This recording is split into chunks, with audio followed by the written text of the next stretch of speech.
আসসালামু আলাইকুম। বাংলা সংবাদে সবাইকে স্বাগত জানাচ্ছি। আমি চিন্তিয়া হক। শুরুতেই সংবাদ শিরোনাম। শেখ হাসিনা ভারতে বসে দেশের বিরুদ্ধে চক্রান্ত করছেন বলছেন মির্জা ফখরুল। এদিকে আন্দোলন দমাতে বেপরোয়া কৃষি সচিবের শাস্তি দাবি।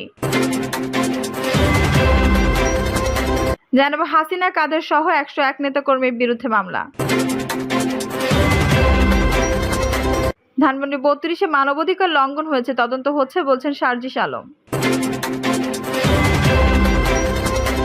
এবং সর্বশেষ জানাবো রংপুর কারাগারে কয়েদির মৃত্যু ঘিরে উত্তেজনা, নিরাপত্তা জোরদার।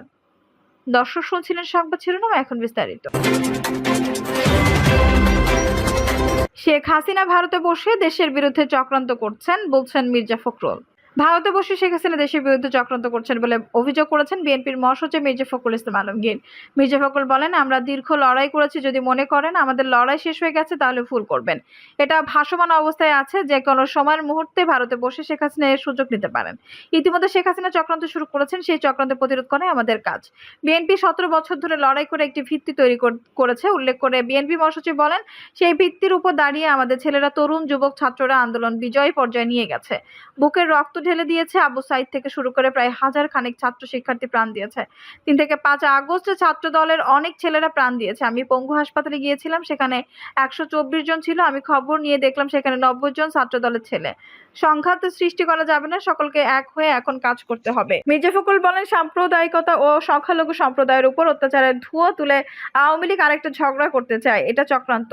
নেতাকর্মীদের উদ্দেশ্য করে বিএনপি শীর্ষ এই নেতা বলেন, আপনাদের দায়িত্ব নিজ নিজ এলাকা নিজে নিয়ে শান্তি ব্রিগেড তৈরি করেন। শান্তি ব্রিগেড তৈরি করে পাহারা দিবেন। সমস্ত সংখ্যালঘুদের উপাসনালয়, মন্দির, গির্জা পাহারা দিবেন। তাদের ব্যবসা প্রতিষ্ঠা, তাদের জীবন মালের দায়িত্ব কিন্তু আপনাদের। আমার একজন শিক্ষক ছিলেন ইমানদার আলেম মাওলানা তজিম উদ্দিন। তিনি বাবরি মসজিদে হামলার সময় সকলে বলেছিল, সংখ্যালঘুদের সংখ্যাগুরুদের কাছে পবিত্র আমানত। এই আমানত যে খেয়ানত করে সে আর মোমেন থাকে না। এই কথাগুলো সবাইকে মাথায় নিতে হবে। তাদের নিরাপত্তার ব্যবস্থা আমাদের করতে হবে। মির্জা ফখরুল বলেন, আমরা যখন সোশ্যাল মিডিয়াতে পত্রপত্রিকায় বিরূপ খবর দেখি তখন কিন্তু আতঙ্কিত হই।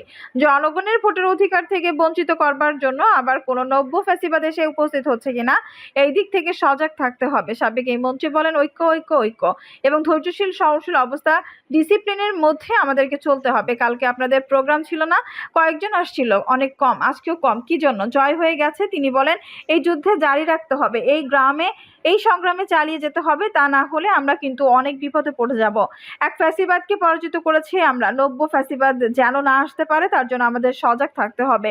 মির্জা ফখরুল বলেন, মনে রাখতে হবে এই সরকার একেবারে নরম সরকার, অন্তর্বর্তীকালীন সরকার, এটা মনে রাখতে হবে। তার দায়িত্ব একটা নির্বাচন করে দিয়ে যাবে। বিএনপি মহাসচিব বলেন, জঞ্জাল জমা হয়েছে, তো এই জঞ্জাল তো সাফ করতে হবে, এই জন্য তাদেরকে কিছু সময় তো দিতে হবে, কিন্তু আমাদের সংগ্রাম জারি রাখতে হবে।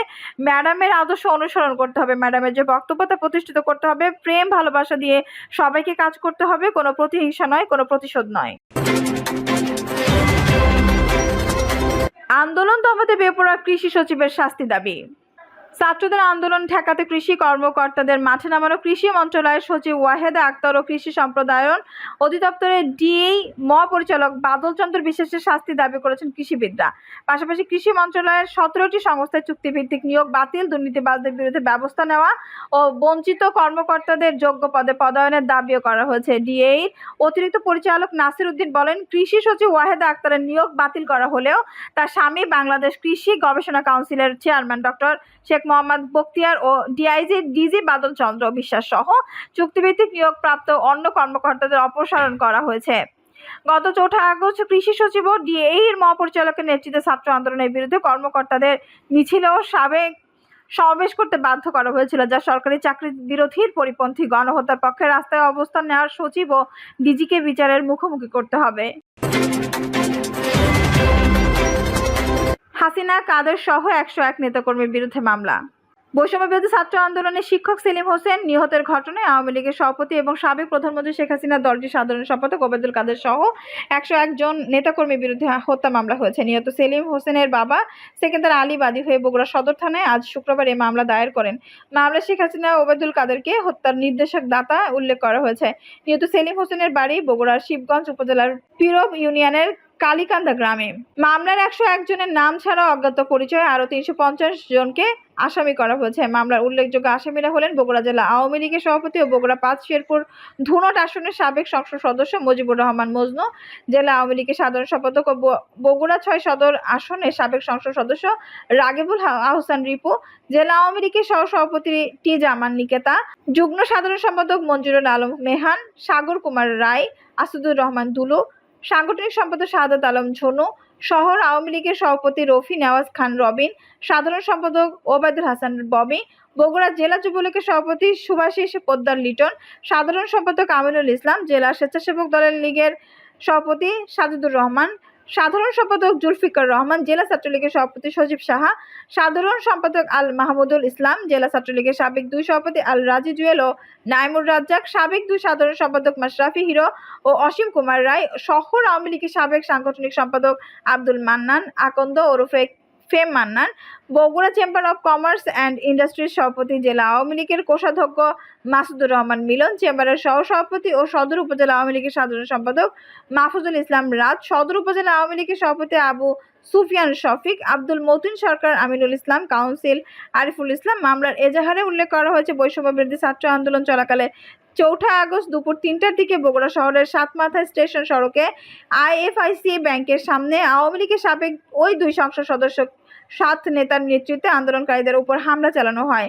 এই সময় তারা ককটেল ও পেট্রোল বোমা হামলা চালান। হামলায় শিক্ষক সেলিম হোসেন রক্তাক্ত হন। বগুড়া পৌরসভার কাউন্সিলর আব্দুল মতিন সরকার ও আমিনুল ইসলাম রামদা দিয়ে কুপিয়ে এবং কাউন্সিলর আরিফুল রহমান হকিস্টিক দিয়ে পিটিয়ে তাকে জখম করে। পরে অন্য হামলাকারীরা অস্ত্র দিয়ে আঘাত করে তার মৃত্যু নিশ্চিত করেছে।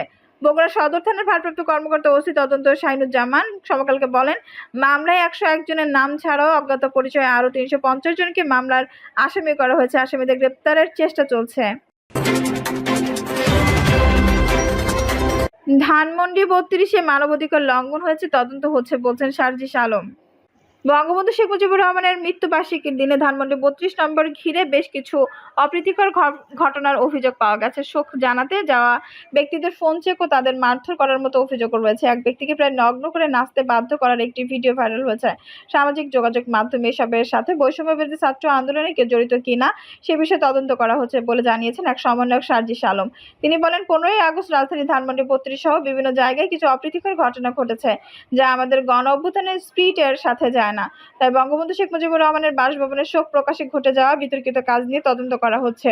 সার্জিস আলম বলেন, ১৫ই আগস্ট ধানমন্ডিতে মানবাধিকার লঙ্ঘন হয়েছে। কেউ যদি ১৫ই আগস্ট ধানমন্ডিতে ফুল দিতে চায় তাতে বৈষম্যবিরোধী ছাত্র আন্দোলন বাধা দিতে পারে না।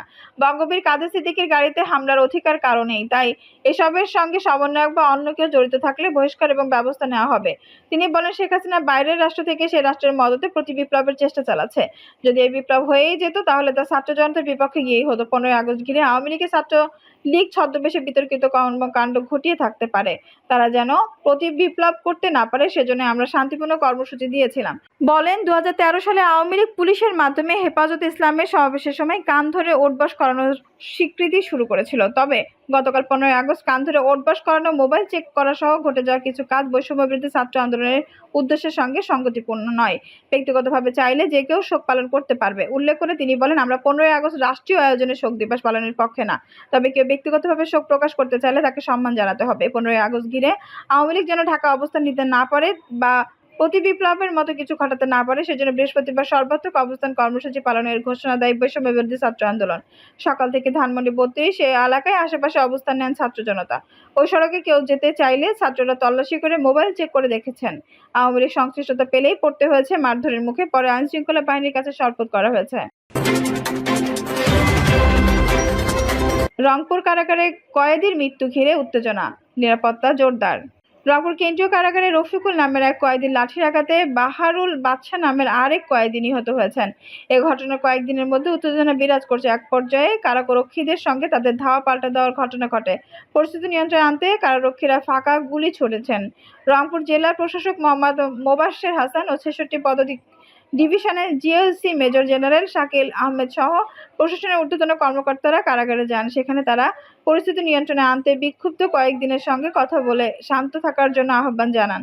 জেলা প্রশাসক মোহাম্মদ মোবাশ্বের হোসেন ঘটনার সত্যতা নিশ্চিত করে দুপুর ১১টার দিকে বলেন, আজ সকাল 8:30টার পর কারাগারের ভেতরে গাছ থেকে আমড়া পেড়ে খাওয়ার ঘটনাকে কেন্দ্র করে রফিকুল ও বাহারুল নামের দুই কয়েদির মধ্যে ঝগড়া বাঁধে। বিবাদের এক পর্যায়ে রফিকুল বাহাদুরকে লাঠি দিয়ে মাথায় আঘাত করেন। কারাগারের নার্স এসে বাহারুলের শরীরের পালস পাচ্ছিলেন না, তাতে দ্রুত রংপুর মেডিকেল কলেজ হাসপাতালে নেওয়া হলে চিকিৎসক মৃত ঘোষণা করেন। বিভিন্ন সূত্রে জানা গেছে, রংপুরের পীরগঞ্জে বাহাদুর মিয়ার ছেলে বাহারুল বাদশা আজ সকালে তার মৃত্যুর ঘটনাকে কেন্দ্র করে বন্দীদের মধ্যে উত্তেজনা সৃষ্টি হয়। এ ঘটনায় কারাগারের ভেতরে বিক্ষুব্ধরা বিক্ষোভ শুরু করলে কারা পুলিশ কয়েক রাউন্ড ফাঁকা গুলি ছুড়ে পরিস্থিতি নিয়ন্ত্রণে আনেন। কারাগারের আশেপাশের ব্যবসায়ী সহ স্থানীয়রা গুলির বিকট শব্দ শুনতে পায় বলে নিশ্চিত করেন। নাম প্রকাশ না করার শর্তে এক ব্যক্তি বলেন, সকাল থেকে কারাগারের ভেতর থেকে গোলাগুলির শব্দ শুনতে পেয়েছি। এই সময় মানুষজন ছোটাছুটি করছিল। রংপুর দিনাজপুর মহাসড়কে চলাচলকারী গাড়িগুলোকে থামিয়ে দেওয়া হয়। সবার মধ্যে একটা উৎকণ্ঠা দেখা দেয়। এদিকে সকাল থেকে পরিস্থিতি নিয়ন্ত্রণে রাখতে কারাগারের ভেতরে এবং বাইরে আইনশৃঙ্খলা রক্ষাকারী বাহিনী মোতায়েন করা হয়েছে। যেকোনো অপ্রীতিকর ঘটনা এড়াতে কয়েক স্তরে নিরাপত্তা সহ সতর্ক অবস্থান রয়েছে তারা। রংপুর জেলা প্রশাসক মোহাম্মদ মোবাশ্বের হাসান বলেন, কারাগারে অভ্যন্তরীণ ও বাইরে নিরাপত্তা জোরদার করা হয়েছে। এখন পরিস্থিতি নিয়ন্ত্রণে রয়েছে। এই ঘটনায় শাহজাহান মতলবের নামে 2 কারারক্ষী সাময়িক বরখাস্ত করা হয়েছে। এছাড়া একটি তদন্ত কমিটি গঠনের নির্দেশনা দেওয়া হয়েছে। দর্শক, এই ছিল এখনকার সর্বশেষ সংবাদ। নিউজটি ভালো লাগলে অবশ্যই একটা লাইক দিন, কমেন্টে আপনার মূল্যবান মতামত জানান। সবসময় আমাদের পাশে থাকতে সাবস্ক্রাইব করে বেল বাটনটি অন করে রাখুন। ধন্যবাদ।